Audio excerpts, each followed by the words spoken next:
Right, Hilton, half the field locked in. Might and Power in gate 2 next to Batavian and Dracula. Kenwood Melody best backed of the 3-year-olds, but Might and Power is very firm in the market at 11 to 8 on. First odds on favourite in the race since Bone Crusher. Second pick is Tycoon Lil at 5 to 1. Kenwood Melody into the third line of betting at 9s, 10 to 1 Dracula. Catlin Opening's been a big drifter out to 16 to 1, but only $8 on Super Tab. They're nearly ready.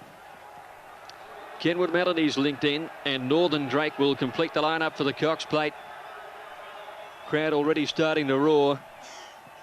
They're set. Off in the Cox Plate. Might and Power, if anything, missed at a half length. Tycoon Lil had a look over, and he shot the mare straight to the front ahead of Might and Power. There's Kenwood Melody. The 3-year-old zips up very fast on the outside to join the leader. Die looking around, wanting someone to go to the front, I think. Might and Power switches 3 deep. Super Slew 4 wide, turning out of the straight, and Batavian just behind them from Northern Drake. Might and Power let go and moved up on the outside at the 1,600 metres. Die let him go, and Might and Power led. Tycoon Lil wanted to sit on him. Sits back 2 lengths away. Kenwood Melody outside Batavian, 2 lengths Super Slew 5th, and then Dracula. Northern Drake next from Gold Guru. Dodge third to last from Catlin Opening, and Old Doremus last of all. The Cox Plate field heads to the 1,200 turn, and Might and Power by a length and a quarter. Shane Dye staying off the fence on Tycoon Lil second into that bottom turn. Batavian is third. Ahead to Kenwood Melody, 2 lengths to Dracula. Super Slew on the outside of him, about 4 lengths further back Northern Drake and Gold Guru. 1 further back is Dodge, Catlin Opening, and Doremus last of all. 1,000 metres to go, and Might and Power by 2 lengths to Tycoon Lil. 3/4 away, third on the inside is Batavian, 1 to Kenwood Melody. The fellow 3-year-old Dracula a length and a half behind it, and then Super Slew, 2 lengths to Northern Drake and Gold Guru. 1 to Dodge and Catlin Opening, and 1 to Remus, 15 off the leader. Might and Power comes down the side in the Cox Plate and leads by 2 lengths to Tycoon Lil. A length and a half to Kenwood Melody, and they're followed by Batavian, 2 Dracula, Northern Drake, Gold Guru, Dodge. Super Slew's dropping out quickly.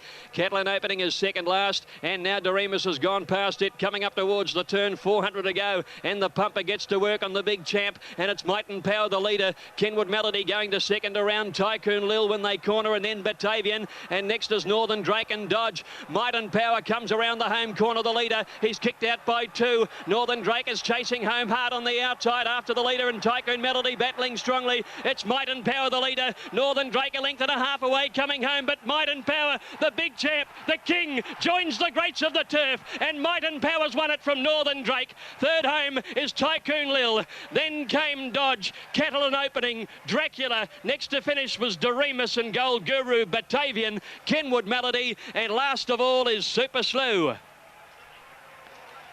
One of the greatest. Might and Power's led virtually all the way to win the Cox Plate. A dream's come true for Jim Cassidy and Jack Denham. So close for the last 2 years.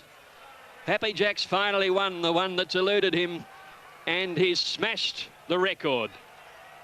1, 8 and 9 are the official numbers. Might and Power, a crowning glory to his career.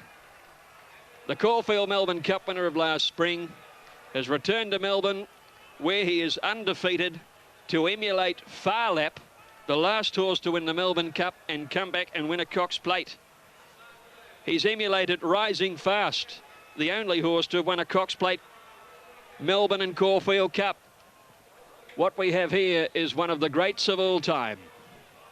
A champion in every sense of the word. Might and Power has beaten Northern Drake, who's run the race of his life, and Tycoon Lil in third place, 1, 8 and 9 in the BMW Cox Plate. He's run 2 minutes 3.5. 1 1/4 by 1 3/4, and wait till you get the time. 1 minute 3.5 seconds has taken 2.2 seconds off the record. That is just a most amazing statistic. What a racehorse. Well, he went into the races the shortest since Bone Crusher. He's won it far more defiantly than Bone Crusher. And he certainly is the best horse we've seen win a Cox Plate since Kingston Town. Big statements can easily flow today, because this horse would back you up every time. His first run at Moonee Valley, The pumper was asking him for the big effort. 400 from home. He'd broken Tycoon Little's heart at that point. It was left to Northern Drake to try. And try he did, but he was left in the wake of a super horse. Dodge running on well at the end of the race, but it was all to no avail behind a super champion. Might and Power. Jim Cassidy. This is the one that had eluded him. It was a big win that had also eluded Jack Denham, who had been so desperately close for the past 2 years with Filante. And now it's on to tackle the world, the Japan Cup. And what a chance he must be in Tokyo on what he's displaying here. The BMW Cox Plate winner, Might and Power, who's now won 14 of his 30 starts. Super win by a super racehorse. $1.90 and $1.30. $14.10 the place dividend for Northern Drake, and $2.10 the return for Tycoon Little. $75.60 Quinetta, $580.30 for the trifecta. This will be just an incredible reception when he comes back. They've taken him to heart. He's one of them. Well, unfortunately, we'll have to leave it there, Greg, because they're nearly ready to go at Kembla Grange. But we'll endeavour to record some of the scenes from the mounting yard and show them to you throughout the day. We've got Nick Moratis, highly elated, of course. Nick Moratis acknowledging the great crowd there, as you saw briefly. And it is certainly the racetrack to